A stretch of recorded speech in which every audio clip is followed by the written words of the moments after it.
The Equitable Life Assurance Society presents This Is Your F.B.I.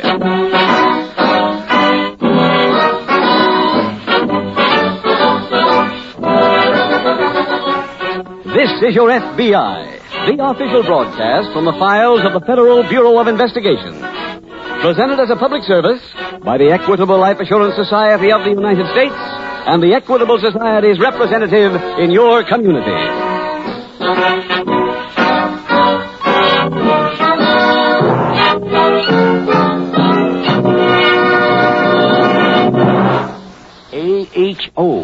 AHO. In a few minutes, two Equitable Society policyholders will tell you how AHO saved them from a mortgage foreclosure. AHO means Assured Home Ownership. It's a home-saving plan offered by the Equitable Life Assurance Society. It combines a low-cost first mortgage with life insurance protection. Result? A mortgage that's practically foreclosure-proof. Listen carefully to the Equitable Society's middle commercial. You'll get full information on this ideal plan for homeowners offered by the Equitable Life Assurance Society of the United States.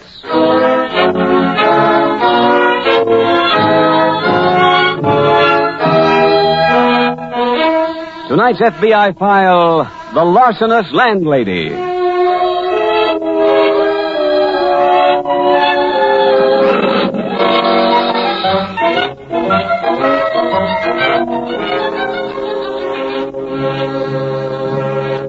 The crime situation in the United States today is one which gives pause even to the most optimistic among us.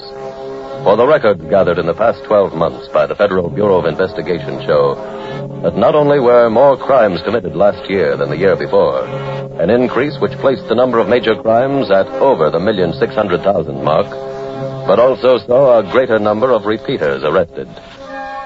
In the language of law enforcement, a repeater is one who is arrested and who has a previous arrest record. Last year, more than 54% of those arrested by the members of your FBI and by the members of local police departments belonged in that category. No further proof should be needed that it is impossible to convince the real criminal, the one who seeks to make his living at it, that crime does not pay. The usual progression in those records is that the first arrest comes at an early age, and in a few years the side of one long sheet of paper is filled with small notations.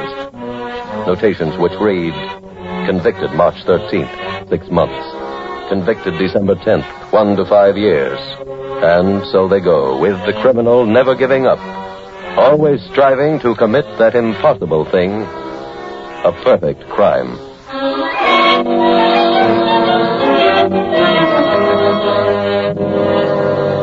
Tonight's file opens on a small farm located some distance from a large eastern city. It is early afternoon. Inside the farmhouse, two women sit reading. A gray-haired man is standing by the window. He turns to one of the women and says, Julia. Yes, Wilbur? Someone coming up the walk. Oh, it must be Mr. Lincoln. Who's Mr. Lincoln? Lily, must you know everything? Well, I'm curious, too. Curiosity kills the cat, Wilbur. Lily, go let him in. Okay. Is this Mrs. York's health farm? Uh-huh. Well, ask the man in, Lily. Come on in. Oh, thanks. Are you Mr. Lincoln? Yeah, that's right. This is Miss Fulton, Mr. Lincoln. Hello. Miss Fulton. Oh, yes, and that Mr. Norton. Oh, hi. Hello. Come with me into the next room, please. All right.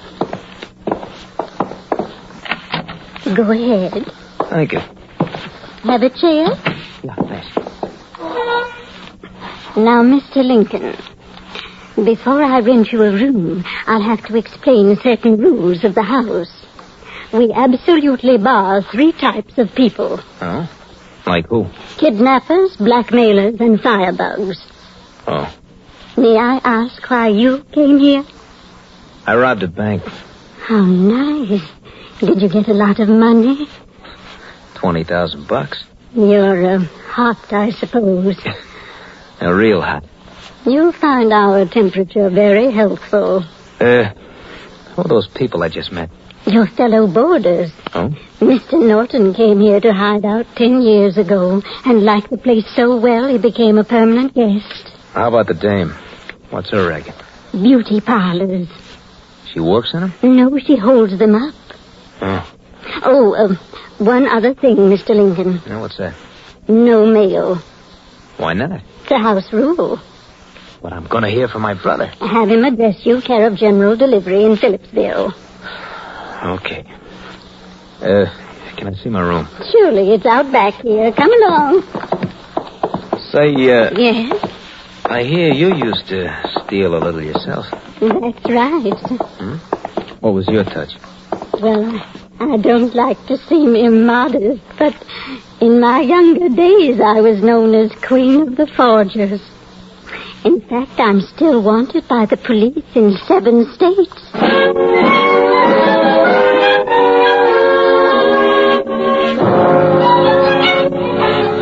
3 weeks later, at a nearby F.B.I. field office, Special Agent Jim Taylor is just greeting Agent Fred Austin. Hello, Fred. Hiya, Jim. Good to see you again. I just found out this morning you were being assigned here. Why didn't you let me know? I wasn't sure myself until 2 days ago. It's going to be nice working on a case with you again. Sit down. I'll fill you in on the background. Good. 3 weeks ago, a woman named Mrs. Horace Jefferson went to the local police, and they sent her up here. She told me that she had been extorted by a man named John Lincoln. When? Well, she had made a payment of $20,000 that day in cash. In return, she was to get some rather indiscreet letters that she had written to this Mr. Lincoln. Did she get the letters? No, that's why she came up here. I wish I could work up some sympathy for her, Jim, but I'm getting a little tired of having people pay extortioners and then come to us. Well, after the talk we had, I don't think she's likely to do any more, Fred. What about Lincoln? Is he using an alias? No, that's the name on his record. He had a previous record as an extortioner? A previous complaint about him. He's never been caught since he started this new tack. What had he been arrested for? Oh, various forms of larceny. The extortion complaint was from a woman in Ohio. She got the same kind of letter Mrs. Jefferson received, one which threatened bodily harm. And after paying, she, too, failed to get her letters. Did Mrs. Jefferson know where Lincoln was living? Yeah, she told us. We almost caught him before he checked out of the hotel. Then, inadvertently, we almost caught him again. What do you mean? Well, there was a hit-and-run accident about 10 miles north of here on the highway. Local police set up a roadblock near Phillipsville to try and find the car that was involved. Mm-hmm. Well, Lincoln was on a bus that was stopped by the roadblock. He must have thought the police were looking for him because he got off the bus and ran for it. How did you find out it was Lincoln? Well, the bus driver told the police, and they examined the baggage the man had left behind. The extortion letters were in his valise. Any idea where he went? No, none at all. Well, where do we go from there, Jim? I don't know, Fred. I've written to the local police in every city where Lincoln was ever arrested. I requested copies of their records on him. Good. Maybe we can get a lead from one of them and then swing into action.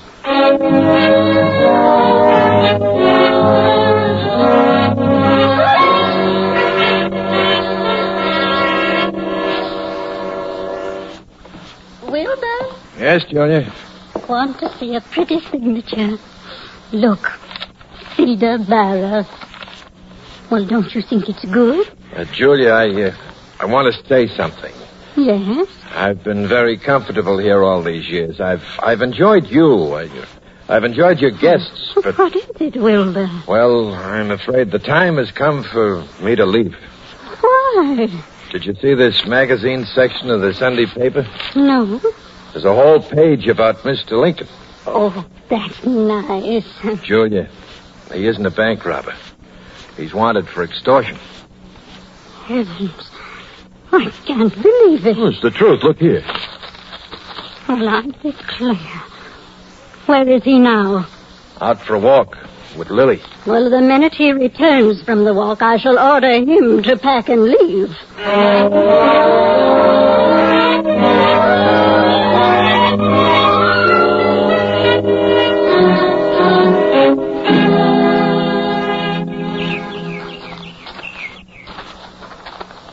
Cigarette, Lily?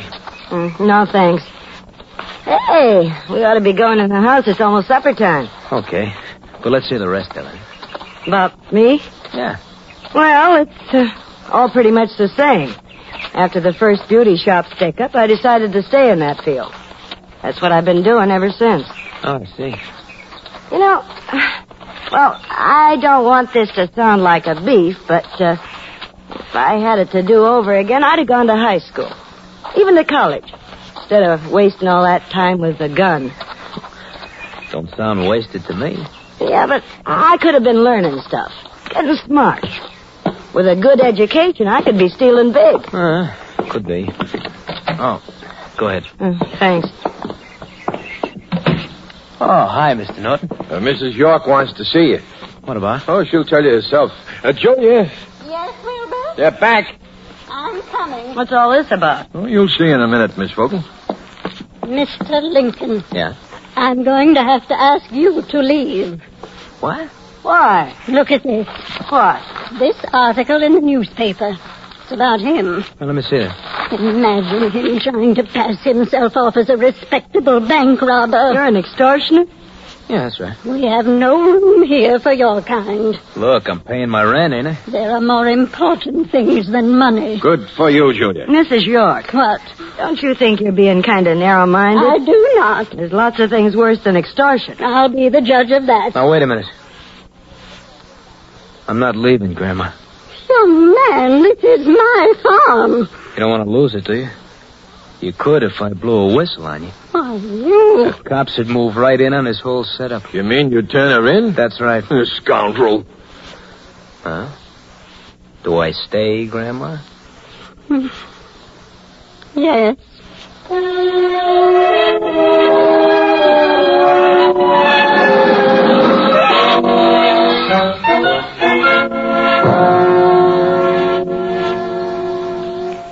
Fred, did you stop by the teletype room? Yes, Jim. Anything come in on the Lincoln alarm? Not as of about 5 minutes ago. Then I think we have to make a trip. Where to?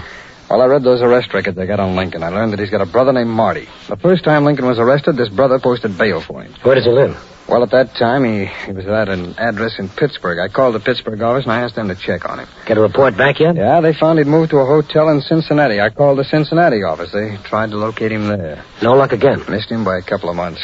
Hotel manager said that all he knew is the brother told him he was moving to Mid-City. What does his brother do? Oh, as far as we can find out, he's legitimate. At least he has no record. How about the Mid-City police? I've teletyped them and asked them to start a search. While they're doing that, let's take a plane and get out there.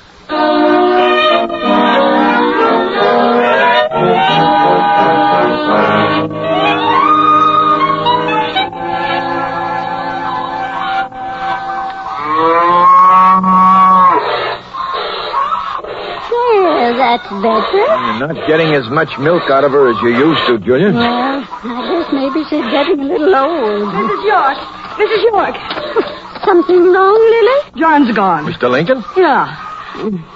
I knew that. Huh? He checked out this morning. He what? Best news I've heard in years. When did he leave? About an hour ago. Lily, there are more fish in the sea than him. I'm going back to the house. I'll see you later. I didn't think you'd be able to get rid of him this quick, Julia. It was easy. How'd you do it? I read his mail. How'd that help? Well, he got a couple of letters from his brother. His brother's the one who's holding the extortion money for him. The $20,000? Mm-hmm. How'd you know that? It was right in one of the letters. Oh. So I practiced the brother's handwriting. Then I wrote a letter to Mr. Lincoln, making believe it was his brother who wrote it. I sent it to a friend of mine who lives in Mid-City, and he mailed it back. That's where the brother lives? Yes. What did you say in the letter that made him get out so quick? I said the coast was clear, and that he should come to Mid-City. Oh, he's going to be quite surprised when he finds his brother didn't write that letter. John Lincoln's got more than one surprise coming to him. What do you mean? I also forged a letter to his brother. What for? To have him send the $20,000 in extortion money here by parcel post. Oh, he'll never do that, Julia. That was silly. You think so? It arrived this morning.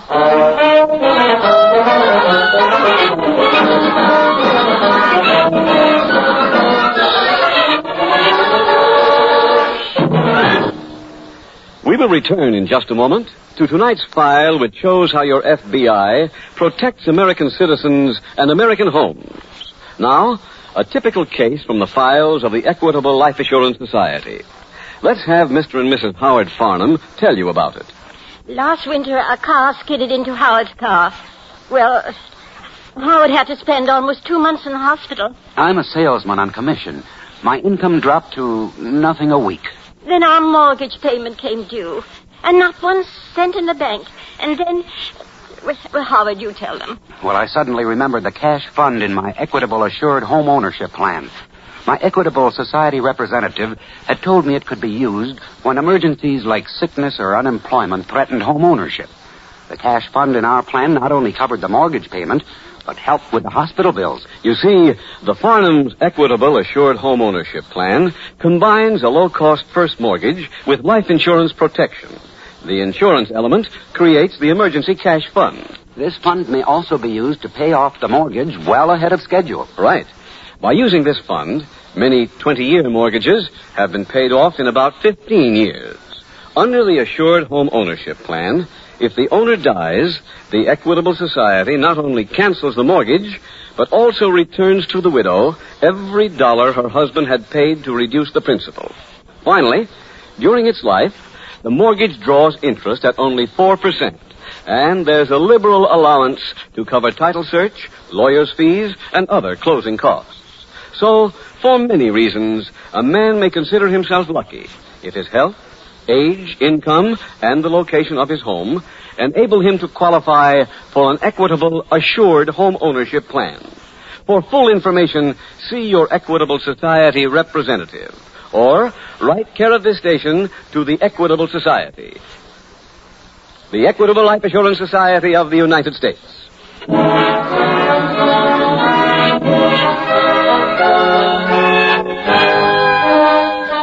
And now back to the FBI file, The Larcenous Landlady.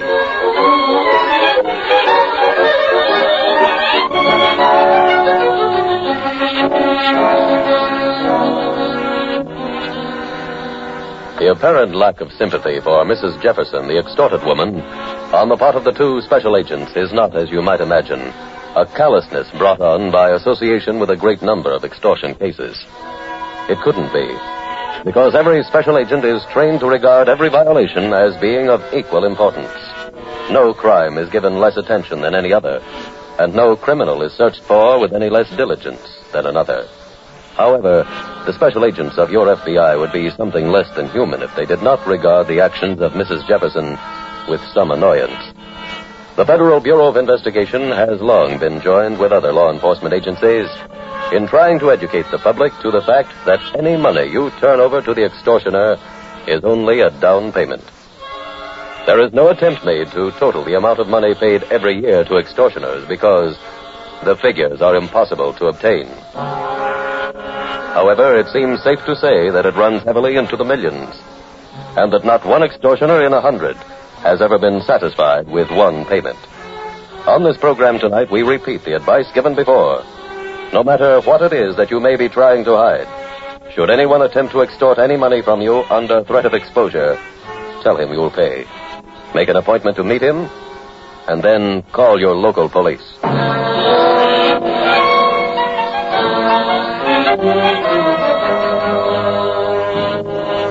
Tonight's file continues at Mid-City Police Headquarters. Fred, anything come in on the Lincoln alarm? No, Jim. Oh, I learned one thing while I was out. What's that? John Lincoln has been here in Mid-City. Whether he still is another question. How do you know he was here? I went over to see his brother. He told you? No, he said he hadn't seen John in a year. Then how... Well, I saw him in his office. Well, when I left there, I decided to check at his home. And? There wasn't anyone in his apartment, but when I showed John Lincoln's picture to the doorman of the building, he said that he recognized him. From where? He said he'd been there just this morning. Yeah, sounds like we're getting someplace. Mm-hmm. Well, the doorman then told me that John had left a little while after he arrived. Did you have a surveillance set up in case he returns? Yeah. Doorman said he called a cab for John, and he knows the cabbie pretty well. Good. If we can find where he went from his brothers, we might be able to pick him up pretty quickly. Yeah. Oh, Fred, I wish you'd go down and re-interview the brother. What for? Tell him the things we know. See if he'll change his mind and cooperate with us. Okay. Meanwhile, I'll stay here and wait for a call from the doorman. He said he'd phone as soon as he located that cabbie.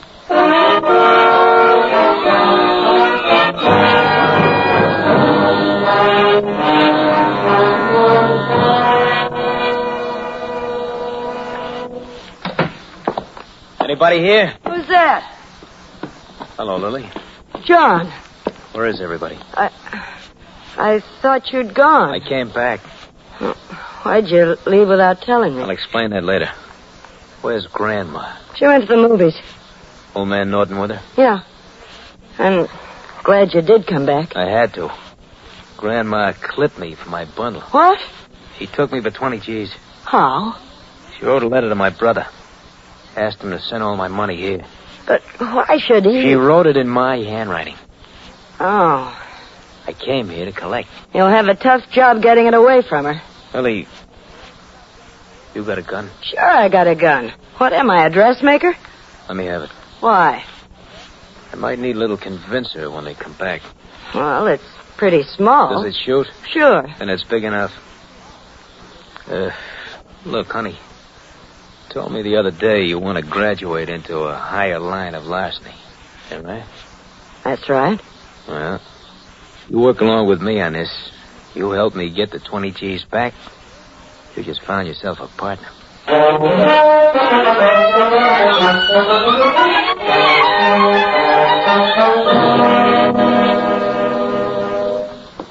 Ready to make another trip, Fred? Why? I finally got to talk to the cab driver after the doorman located him. Did he remember John Lincoln? Yeah, said he took him out to the airport. Good. Well, I went to the airport. I talked to every ticket clerk on duty. Any of them recognize the picture? Yes, one of them sold him a ticket earlier in the day. Where to? Phillipsville. That's the place where Lincoln jumped the bus and left his luggage. Yeah, I know. Oh, did you get anything from his brother that might be a lead? Just something that ties in with your story. Oh, what's that? He finally decided to cooperate with us. He told me that while John was hiding out, he wrote to him care of General Delivery, Phillipsville. Oh. He didn't know anything else about the hideout? No. And I think he was telling me all he knew. And there's only one thing left for us to do, Fred. Let's take the next plane to Phillipsville.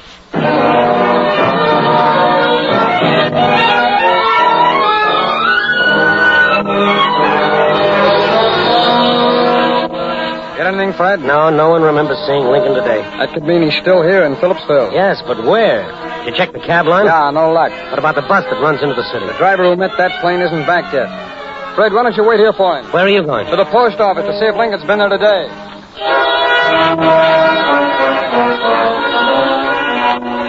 Get anything at the post office, Jim? Yeah, he was there a couple of hours ago. He was looking for a package that was addressed to him. The postmaster told him it was picked up by a woman named Mrs. Julia York. Who is she? Postmaster didn't know. I checked local records. I got nothing on her. Well, what now? Let's check every hotel and rooming house in town.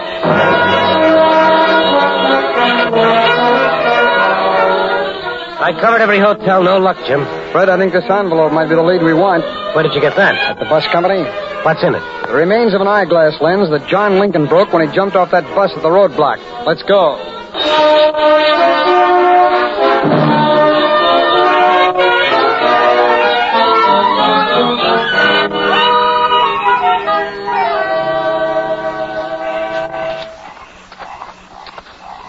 Thank you for the movie, Wilbur. I'm glad you liked it. I didn't say I did. Oh? Wilbur, I just don't like gangster pictures.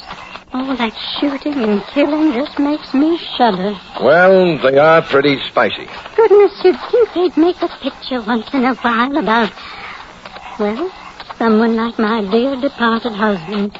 He never carried a gun in his life, and he must have stolen a dozen fortunes.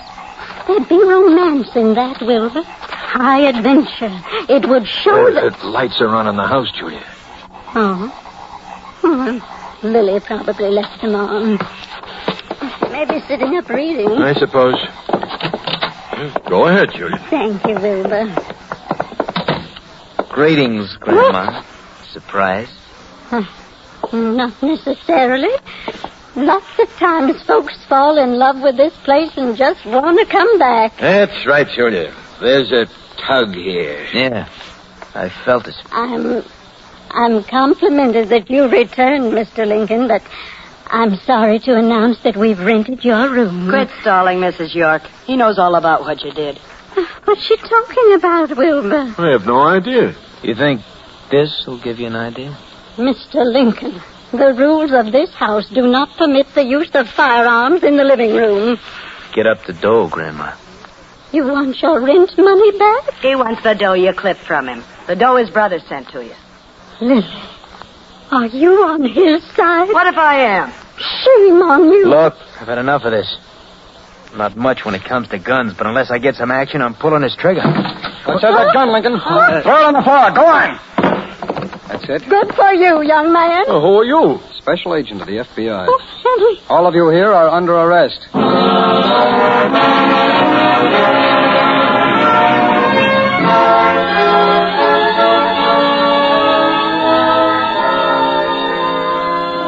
John Lincoln was found guilty in federal court and sentenced to serve 5 years for extortion.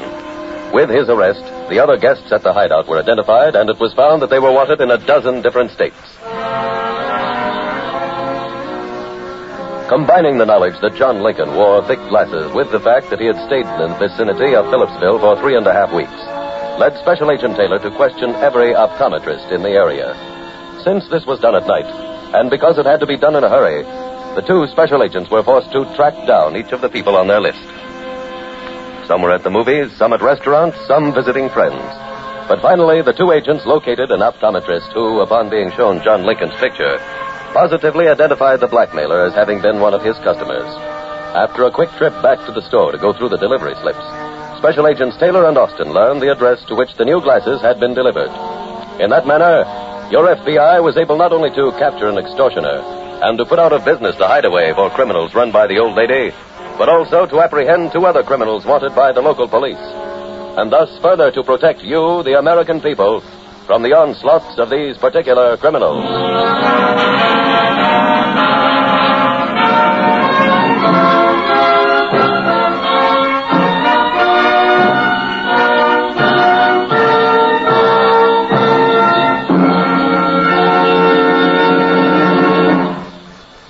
In just a moment, we will tell you about next week's exciting case from the files of your F.B.I. Now, one last word to homeowners about the kind of mortgage you get in the Equitable Society's Assured Home Ownership Plan. First, it's a mortgage that's practically foreclosure-proof. Right. If the owner dies, the mortgage is automatically canceled. During his life, the cash fund protects against emergencies such as illness and unemployment. Second, it's a mortgage that draws interest at only 4%. So, what are you waiting for? See your Equitable Society representative soon for full information about the Assured Home Ownership Plan designed for you by the Equitable Life Assurance Society of the United States.